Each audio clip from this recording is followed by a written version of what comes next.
পরোটা আনা সম্ভব। এত রিস্ক নিয়ে এই কাজ করবো কে? একজনই আছে, সিন্ডিকেট জগতের বাদশা পুষ্পা।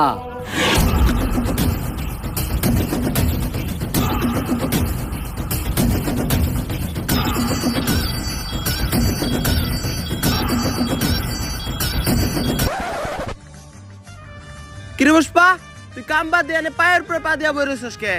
এই পাও আমার, এই পাও আমার, আমার পায়ের উপরে আমি পাও তুলছি। তবে এত দলে কে? পুষ্পা এখন আর আগের পুষ্পা নাই। পুষ্পা এখন হয়ে গেছে সিন্ডিকেট জগতের বাদশা। বাদশা না বাচ্চা, এখন আমরা যে মালিকের আন্ডারে কাম করি চাইনিজ। কয়দিন আগে হের সামনে একজন পার উপরে পাও তুলছিল, চাইনিজ স্কুল দিয়ে কোপ দিয়ে পাও উইকেট ঢেলাইছে, তাও আবার মাঝখানেরটা। আরে পুষ্পা বাউ, আপনি পাও না হইলেন কে? আপনার এই অ্যাটিটিউড দেখেই তো আমি আপনার লগে আইছিলাম। আরে বেটা, পাওই যদি না থাকে তাহলে উঠামুখী, তাও আবার মাঝখানেরটা। বাঘি যদি না থাকে তাহলে